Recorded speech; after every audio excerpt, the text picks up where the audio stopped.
Oke, udah Teh. Oke oke, bisa dengar suaraku? Bisa. Udah cukup ya? Sip. Sebenarnya kemarin udah banyak spoilernya ya, tapi aku coba ceritain lagi sedikit. Aku ada slide, nggak banyak slide-nya. Bentar, kelihatan nggak?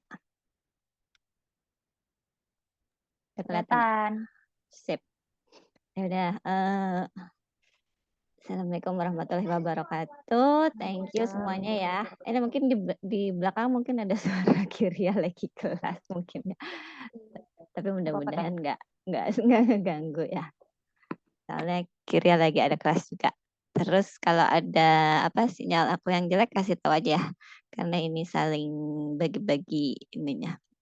Oke, jadi aku mau ceritain yang kemarin sebenarnya sudah ada di spoiler. Jadi pertama kali aku nyebutin ingin umroh itu dari tahun 2006 sebenarnya yang pertama kali terucap. Terus kemudian yang aku inget lagi 2009 yang bener-bener pengen gitu. Terus 2011 pengen umroh tapi nggak ngapa-ngapain. Jadinya nggak jadi apa-apa, cuman pengen pengen pengen doang tanpa dijadwalin, tanpa ngelakuin apa-apa. Nah, akhirnya tahun 2013 mulai deh, udah deh aku niatin pengen umroh terus buka tabungan haji yang ada di Bank Syariah Mandiri. Nah, dari situ mulai nabung dikit-dikit tapi tetap belum ngejadwalin kapannya. Pokoknya nabung aja dulu deh, gitu kan. Karena waktu itu masih sibuk juga, masih banyak pertimbangan, pokoknya ya udah nabung aja dulu dikit-dikit. Terus udah gitu banyak hal terjadi di situ, aku apa, Kiria mulai lahir, terus urusin Kiria jadi belum kepikiran lagi, tapi ya nabungnya sedikit-sedikit diisi gitu tabungan hajinya itu. Nah, kenapa apa, disimpannya di tabungan haji, karena aku pengen, uang yang dipakai ke sana ya uang yang bersih gitu ya untuk nanti dipakai ibadah. Jadi kayaknya aku lebih sreg masukin ke bank syariah gitu daripada bank konvensional gitu. Ya akhirnya aku simpan di situ aja. Nah kemudian tanggal ya bulan 11 2019 akhirnya aku niatin, ya deh pengen umroh, cari travel umroh. Nah, yang aku percaya itu akhirnya ya udah deh cari travel umroh yang kerjasama sama Bank Syariah Mandiri aja deh, kata aku gitu. Karena udah sempet cari beberapa gitu, tapi kayaknya sretnya kalau travelnya punya kerjasama sama bank.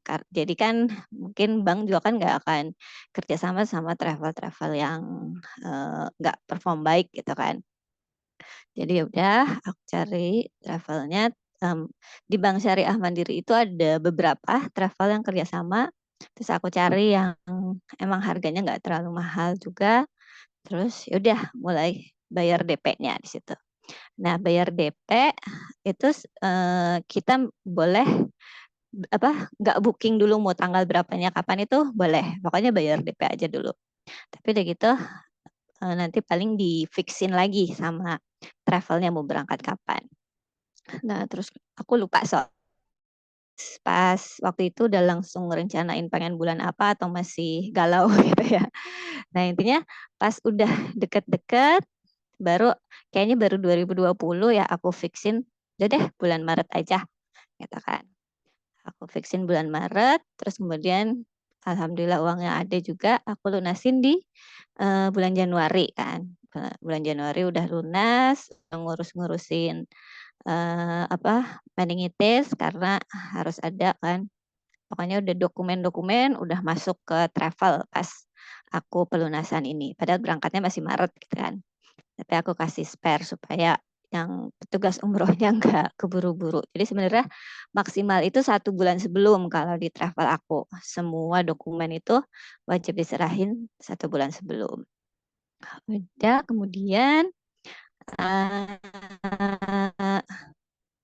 tapi ternyata ya Allah punya rencana lain jadinya pas Maret itu udah di Jakarta sama Mas Eko sama Kiria, udah di hotel, terus Kan memang udah ada berita-berita kalau bandara pada ditutup, waktu itu baru pandemi. Jadi pas udah di hotel itu tiba-tiba dikasih tahu paginya, aku tuh nunggu sampai pagi berita fixnya, karena aku berangkat itu lupa hari apa ya gitu. Pokoknya baru paginya bisa ke bandara, pas paginya tuh baru dikasih tahu. Bandara di Saudinya yang ditutup gitu kan.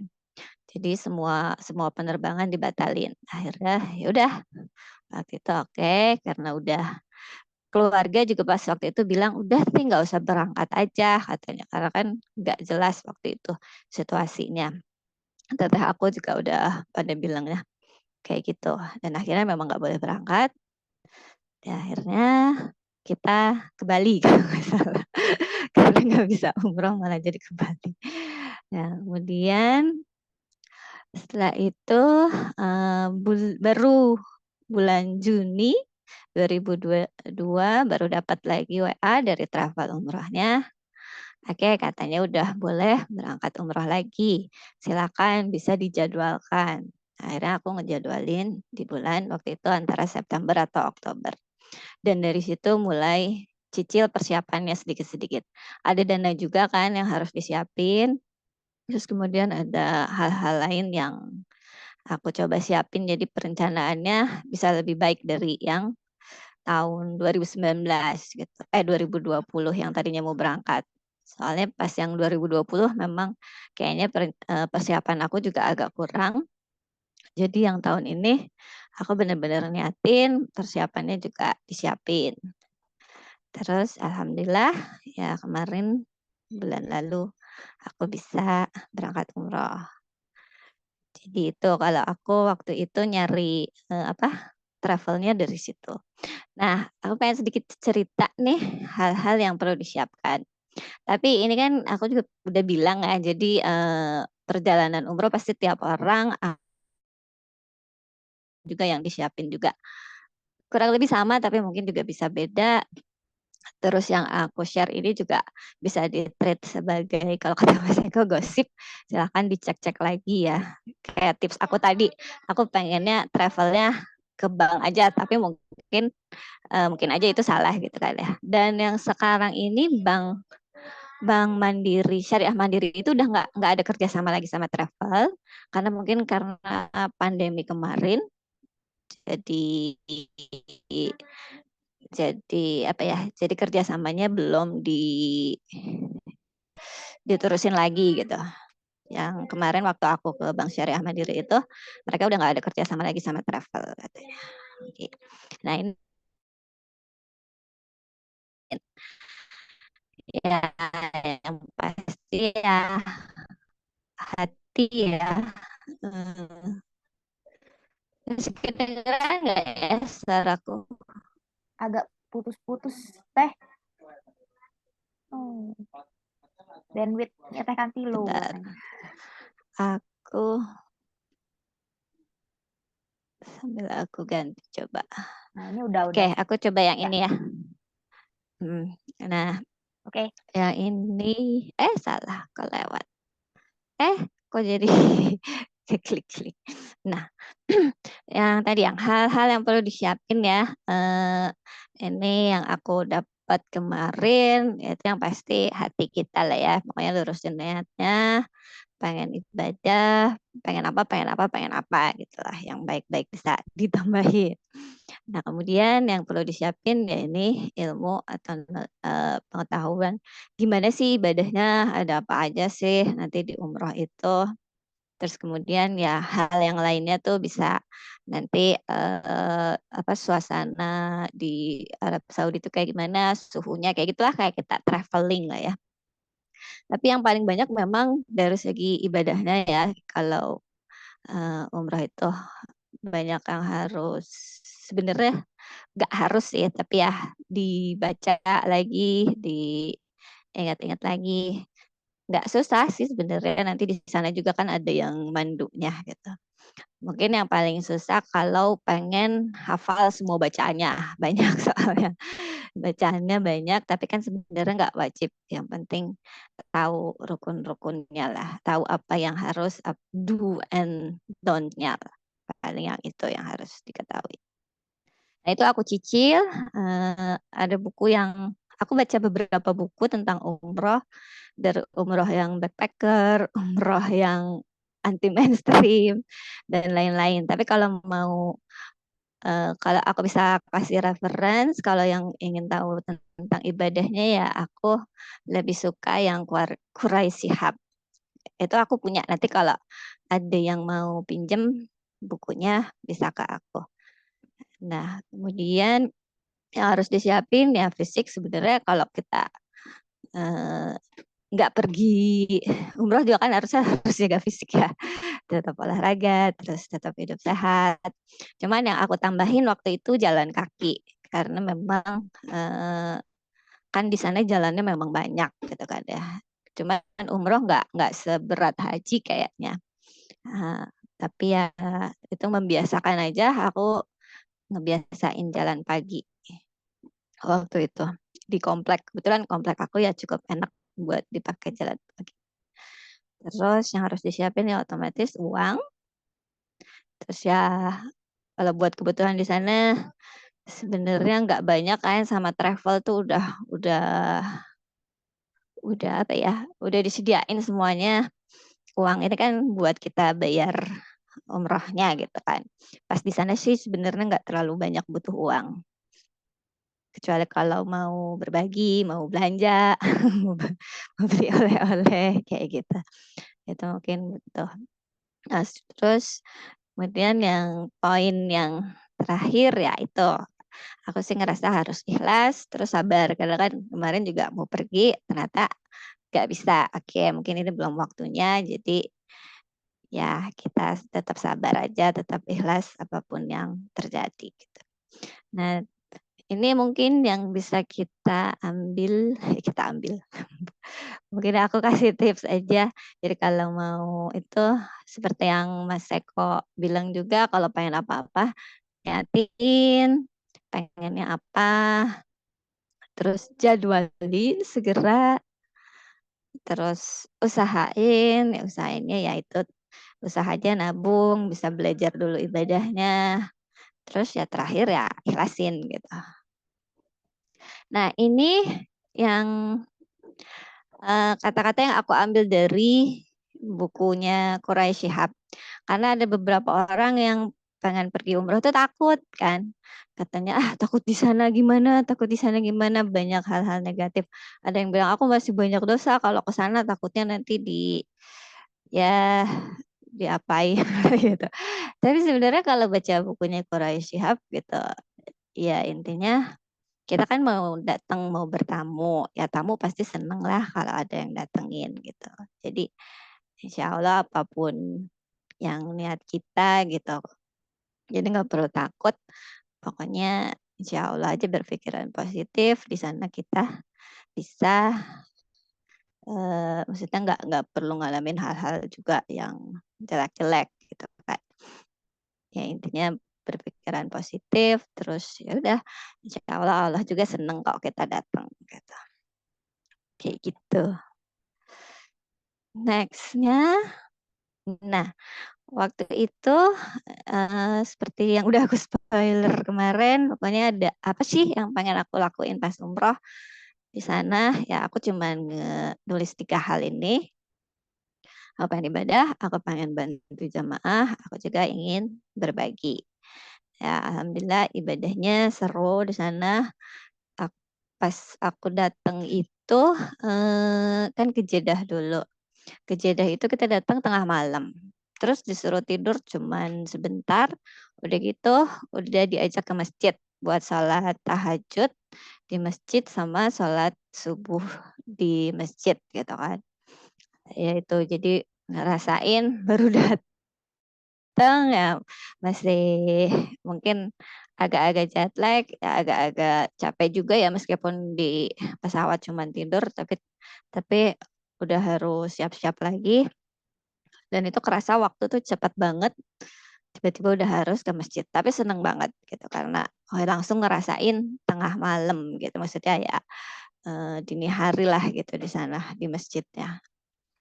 Itu kemudian ya ibadahnya ya alhamdulillah waktu itu di Mekah kan untuk umrohnya ya aku bilang lancar. Terus kemudian umroh itu dikasih 2 kali dari travelnya. Umroh yang untuk sendiri dan umroh itu kita juga boleh milih yang keduanya. Umroh keduanya itu boleh milih mau umrohin sendiri lagi atas nama sendiri atau atas nama orang lain. Nah, kebetulan waktu itu aku pengen umrohin mama karena kan mama udah nggak ada. Kemudian waktu itu mama juga udah sempat diumrohin waktu papa umroh, tapi katanya yang baik memang yang pahalanya baik atau apalah ya. Itu sebaiknya anaknya yang ngeumrohin. Jadi akhirnya kebetulan aku yang di keluarga aku yang baru pertama umroh, jadinya aku umrohin mama di situ. Terus yang aku bilang juga kita juga bisa wakaf Al-Quran di sana. Yang lainnya bisa dibaca, yang nggak banyak yang aku lakuin, tapi alhamdulillah yang aku ingin lakuin tuh di sana bisa gitu. Ya aku cerita satu kamar itu cuman aku yang paling ngerti apa teknologi gitu lah ya. Terus kayak mulai AC, gimana matiin AC, itu juga teman-teman yang di kamar aku kebetulan memang nggak bisa, jadi bisa bantu-bantu sedikit itu juga nyenengin gitu lah. Terus kemudian mungkin ini yang aku mau ceritain, jadi di sana itu sandal itu paling gampang hilang kalau nggak kita bawa-bawa. Jadi kalau di Madinah mungkin lebih aman ya. Kalau di Mekah itu aku pernah lihat ada petugas kebersihan ngeberesin sandal banyak banget. Karena pintu masuknya dari mana, nanti keluarnya di mana gitu. Jadi agak yang lupa sandal ya udah pada hilang gitu. Dan suhu di sana itu kan memang panas. Jadi sebenarnya kalau nggak pakai sandal kaki kita itu bisa melepuh kalau kelamaan gitu. Nah pas waktu itu aku kebetulan ada sandal lebih gitu karena tadinya aku mau pakai sandal tapi aku nggak jadi, aku bawa aja ke tas aku gitu. Tiba-tiba ada jamaah yang pas aku lihat dia sandalnya kemana gitu kan, pada nggak pakai sandal. Terus ya kasihan juga, akhirnya aku kasihin sandal aku gitu waktu itu. Yang lainnya udah aku ceritain ya.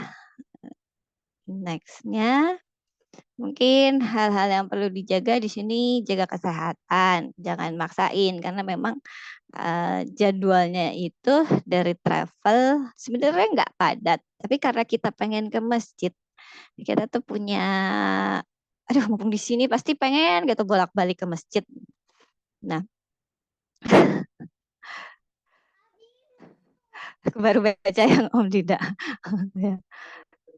Nah, itu jadi sorry, pijit.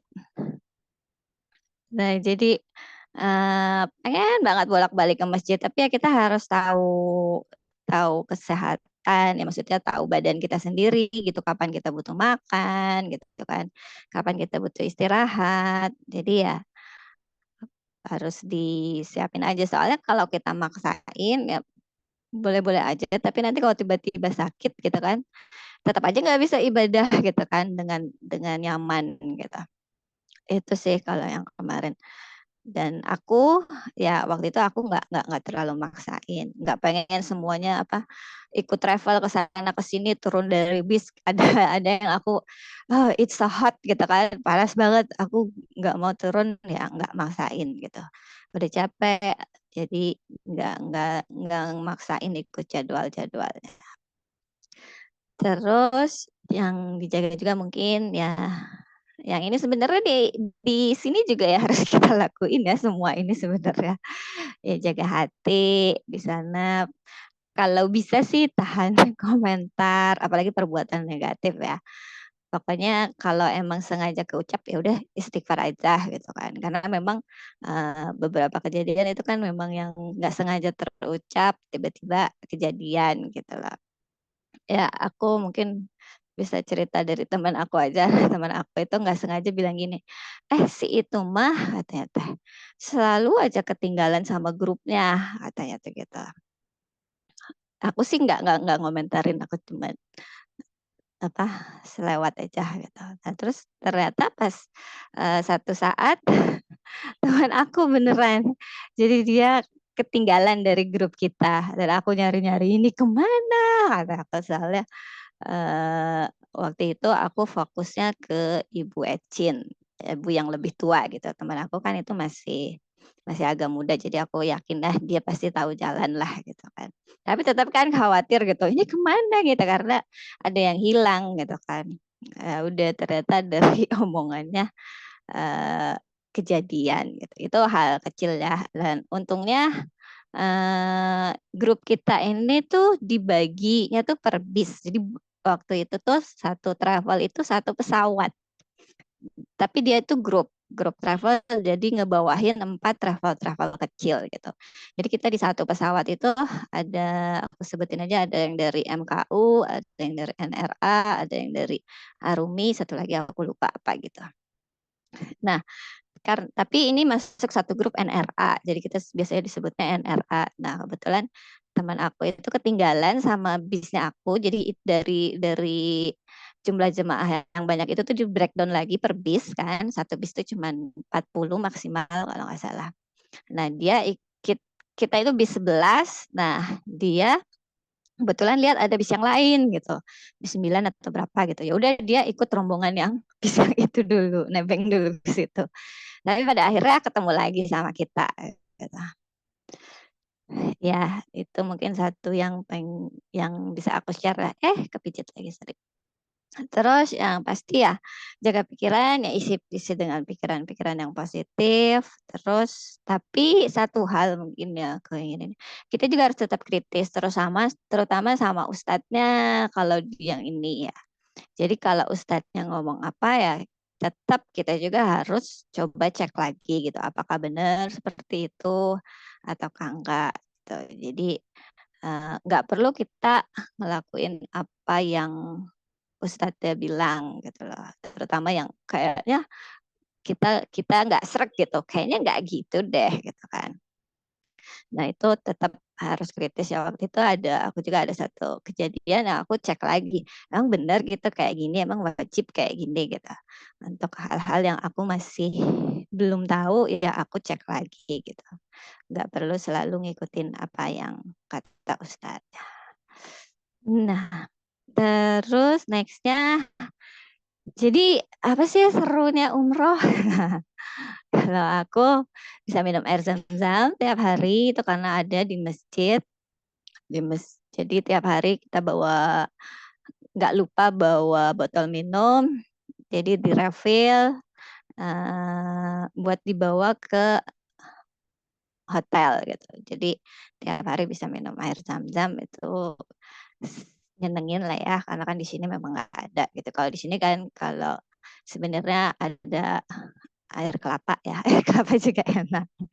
Cuman di sana kan memang yang dicari-cari air zam-zam. Jadi pokoknya nyempetin habis sholat, kalau mau pulang ke hotel pasti yang dicoba di refill itu botol minum buat ngisi air zam-zam. Terus yang seru kalau ke toko-toko kita bisa nyobain kurma, macam-macam kurma, coklat, kacang, apapun lah yang di toko itu bisa dicoba selama si penjualnya bilang halal halal gitu. Dan mereka memang suka nawar-nawarin ke kita gitu. Nih, dicobain gitu. Terus serunya dapat teman baru, terus ketemu juga beberapa orang dari berbagai negara, ngobrol sebisanya. Terus yang waktu di Masjid Nabawi itu di Madinah bisa lihat payung yang kebuka ketutup, itu bisa dilihat di YouTube lah ya. Tapi itu seru ngelihatnya. Jadi kalau pagi-pagi jam 6-an lah payungnya baru kebuka, nanti sore dekat maghrib payungnya ketutup. Terus kalau di Masjidil Haram juga ada yang lucunya mungkin kita bisa lihat petugas kebersihan itu yang bersih-bersih di dekat Ka'bah. Itu mereka tuh gercep banget maksudnya ngebuka apa biasanya deket-deket mau salat gitu. Jadi sering banget itu Ka'bah itu di sekitar Ka'bah itu dibersihin.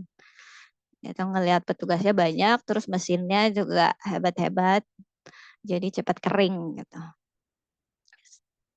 Terus yang seru juga kalau di Masjid Haram kita bisa nyobain spot salatnya di mana aja. Bisa di dekat Ka'bah, bisa di rooftop di atas, bisa nyobain yang di lantai-lantainya juga yang biasa. Karena kalau di Madinah itu cuman ada di dalam dan di luar, di dalam masjid dan di luar masjid gitu. Kalau Masjidil Haram jadi lebih banyak spotnya. Terus bisa lihat Terpati banyak. Terus yang seru lagi bisa nulis diary atau cerita buat kita. Sip. Nah ini sedikit teman baru aku waktu itu yang di sana. Ada satu keluarga ini yang aku pakai baju putih-putih ini, aku disuruh foto sini sini bareng kita satu keluarga. Jadi udah dianggap kayak keluarga gitu. Nah, ini ada nah loh, aku lupa namanya, Mas Agus. Ada Mas Agus yang bukan pakai kacamata hitam, ada Mbak Yanti, terus ada aku, ada Teh Evi, sama Mas Koko dipanggil ya. Nah, ini Mbak Yanti sama Mas Agus ini ngebiayain umrohnya untuk Mbak Evi sama kakaknya Mas Koko gitu. Karena Mbak Evi ini yang aku ceritain adalah tetangganya Mbak Yanti. Jadi alhamdulillah mungkin memang sudah rezekinya, jadi beliau bisa ikut umroh. Nah yang kemarin aku berangkat itu, yang satu kamar dengan aku juga jadinya itu semua itu mereka umrohnya dibayarin. Ada Bu Ecin, ada Bu Elizabeth, itu juga dibayarin. Cuman aku yang bayar sendiri. Jadi pas di situ ya aku ngelihat iya ya rezeki, dan untuk berangkat ke sana tuh memang udah dicatat sama Allah gitu lah. Kayak gitu. Sip. Dan di sana aku senang ketemu sama Mbak Yanti sama Mas Agus ini.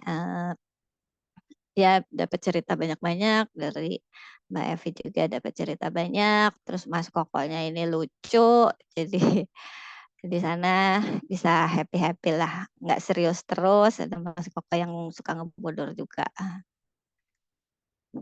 Nah, setelah umroh jadinya mau ngapain? Kalau kata Mas Eko, what's next-nya? Ya aku ngeplaningin lagi karena memang umroh sekali belum puas, ya masih pengen ke sana lagi. Jadi aku ngejadwalin lagi, insya Allah pengen hajinya.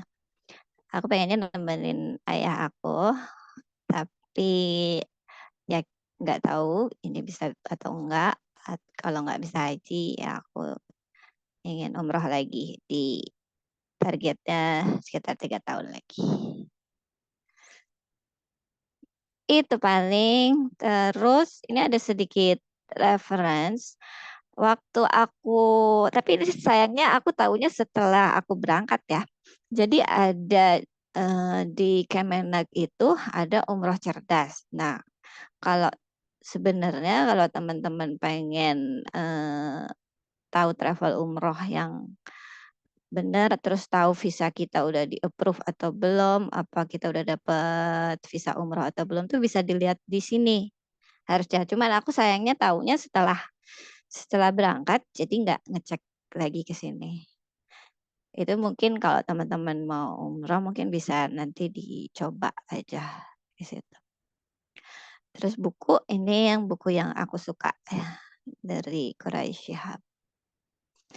Itu paling. Kalau ada yang mau bertanya atau apapun monggo. Kalau Mas Dida mau tahu yang apa cerita negatif Mas Dida. Waktu itu Mas Dida. Gimana tuh, Mas Dida, emang kenapa? Gua di Mekah digodain homo. Oh my God. Jadi Oh. cerita singkat aja ya. Cerita singkat Ah. aja. Jadi kan pas di restoran Mekah itu, ya di hotel di Mekah, Tiba-tiba sama waiternya dikasih, hey, here's your friend. He asked me to give you this gitu. Waktu itu masih pin BB.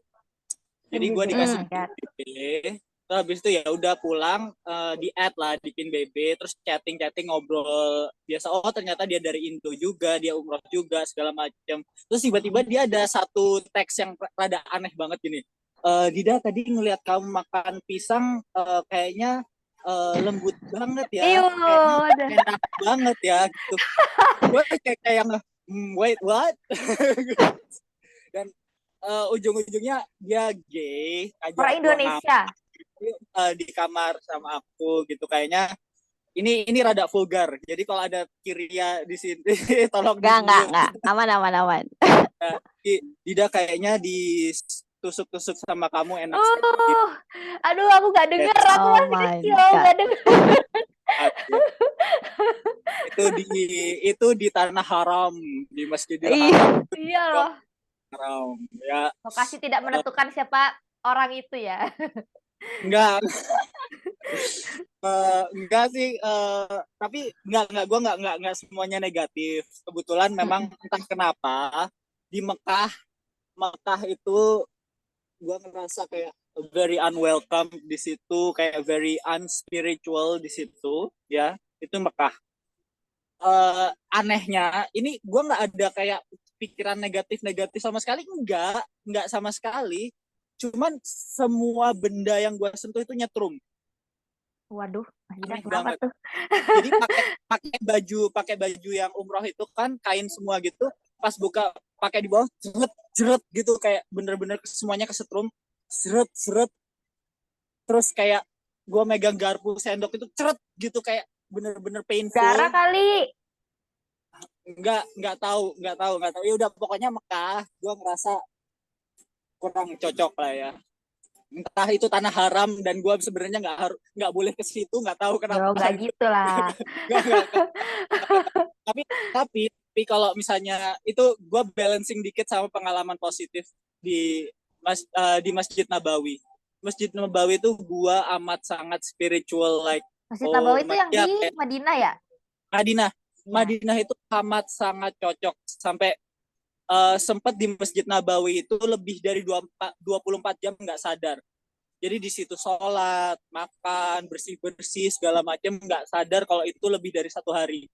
Bukan karena niat nggak mau pulang ke hotel, nggak sama sekali, tapi kayak bener-bener kebawa gitu, kayak gue nggak ngerasa ada beban, nggak ngerasa ada any form of negativity, kayak bener-bener out of this world pas masuk ke Masjid Nabawi itu. Jadi tuh ada tipsnya dari Om Iyo tuh. Jadi sampai di Masjid Nabawi dan Madinah tuh ada orang yang nulis di blog juga. Oh ya. Jadi kalau di Masjid Nabawi itu nggak tahu kalau Teh Kanti, kayaknya cewek nggak ada, tapi di Masjid Nabawi itu kan ada kuburannya Rasulullah sama sahabat-sahabatnya. Itu saf di sebelahnya itu karpetnya warna merah semua, sementara yang lain itu semuanya hijau.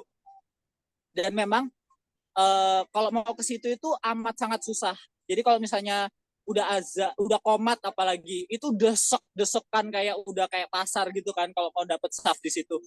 Itu entah kenapa ada orang Arab tiba-tiba narik gue dari depan, seret gitu kan jadi gue itu paling kecil di situ ya. Orang-orang Arab itu kan gede banget, keker banget. Gue kayak bener-bener ke tendang segala macam.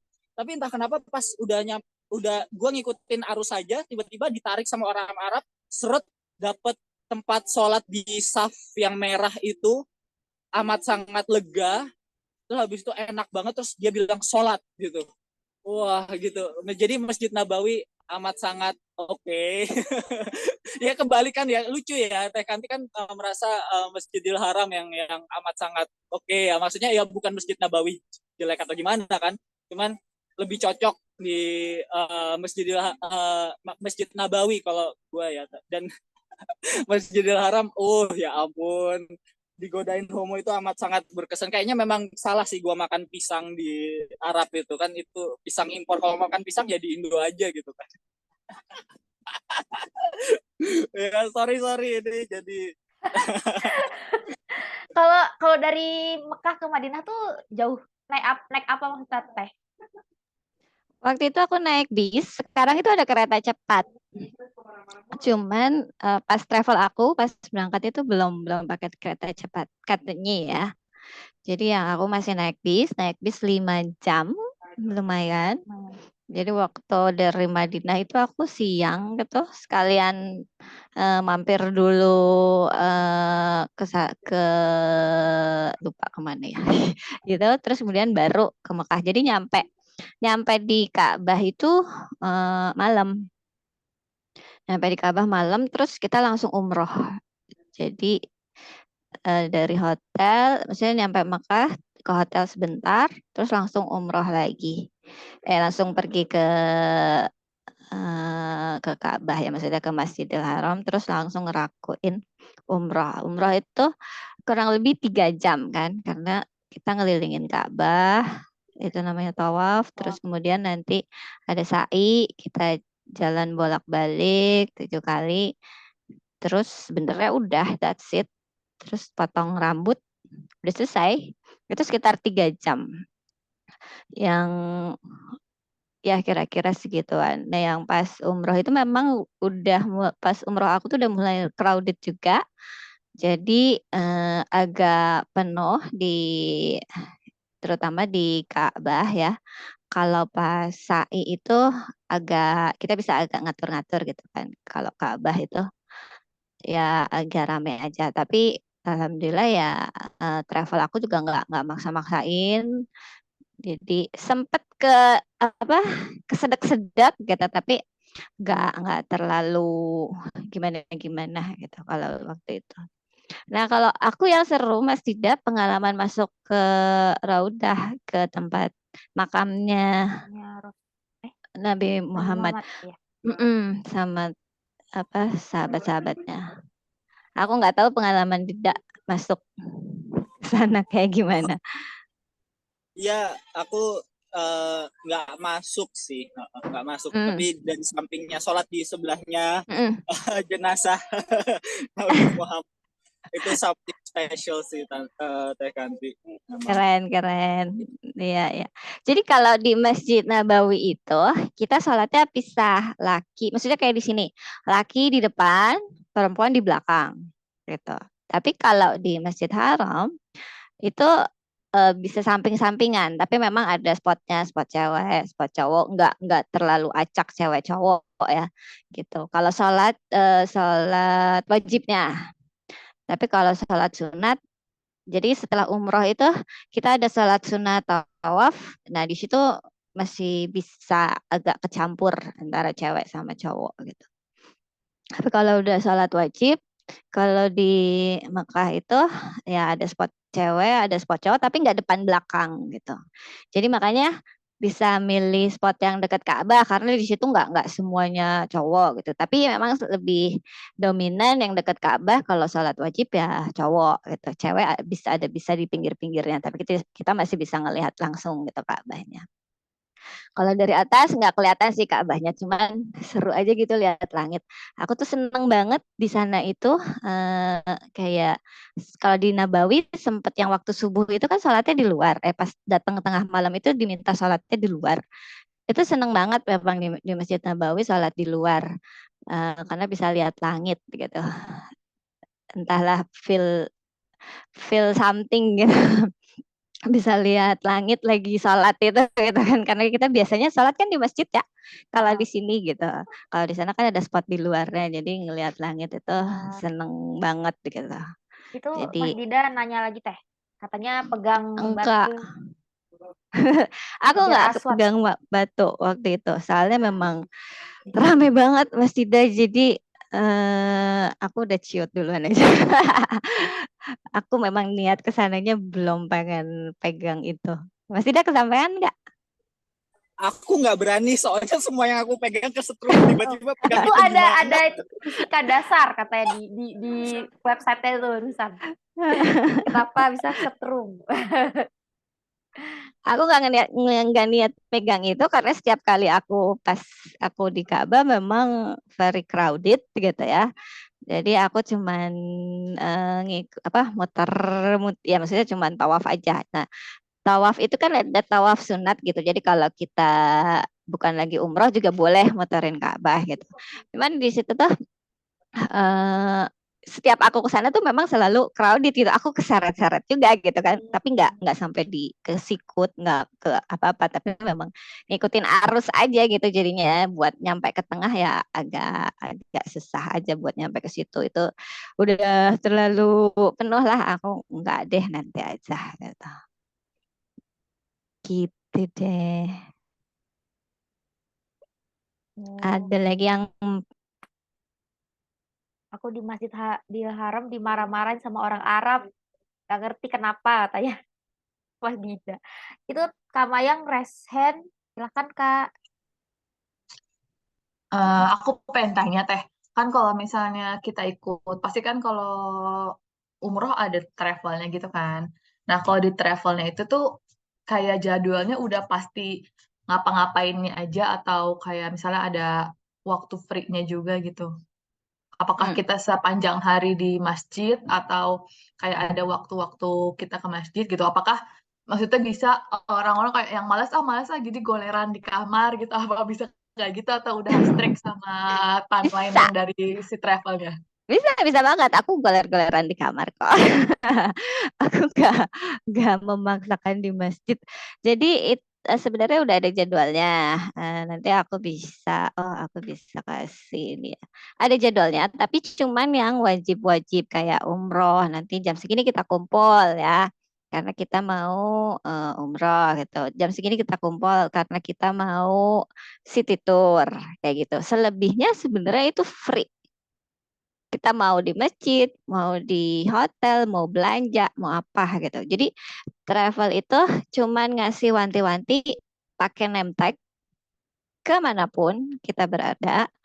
Terus ya coba ikutin jadwal yang memang kalau yang urgent gitu. Kalau misalkan kita mau pindah apa dari Madinah ke Mekah kayak gitu lah, itu yang jadwal-jadwal yang lainnya kalau kita nggak mau ikut bisa bilang aku nggak ikut kayak gitu. Tapi di aku bilang agak hektik itu ya karena itu kita pengen banget ke masjid gitu loh, Mai. Jadi kayak Dida tuh kan bisa semalam itu tuh bisa banget gitu. Cuman kalau aku karena waktu itu aku juga diwanti-wanti ya sama semua gitu, nggak boleh sendirian. Kalau aku itu jadi agak terbelenggu sama itu dan aku janji oke gitu, harusnya itu mungkin kesalahan aku gitu, harusnya nggak meyakini kalau aku sendirian pun sebenarnya bisa gitu asal kita udah tahu. Nah waktu itu aku diwanti-wanti sama keluarga sama ya pokoknya hampir semua bilang jangan sendiri, jadinya kan aku ya udah kalau aku kalau sendiri jadinya udah punya rasa takut ya karena itu udah janji ya. Ya udah deh, jadi aku suka ngikutin teman-teman juga gitu. Kayak gitu sih. Sebenarnya jadwalnya enak banget, bukan enak banget ya. Kita free choices. Mau misalkan kita habis umroh nih, kita mau umroh lagi besoknya, boleh kayak gitu. Tapi kalau umroh itu memang kita harus ada titiknya. Titiknya kita harus pakai baju ihram. Nah, paling itu nanti kalau misalkan kita harus menuju titiknya itu, ya harus sendiri. Kita harus nyewa mobil sendiri, pakai taksi atau apa ke tempat itu buat niat umrohnya tuh jadi bukan di Masjidil Haramnya, niatnya tuh di sebelum Masjidil Haramnya kayak gitu.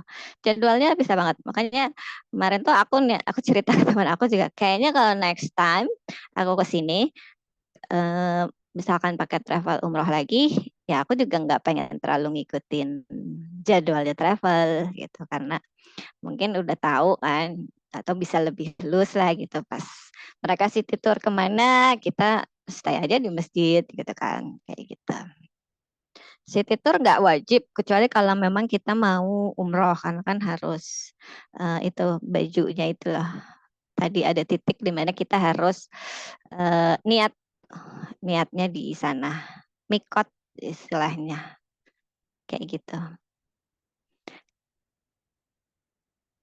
Ada lagi kah? Oke Teh, thank you.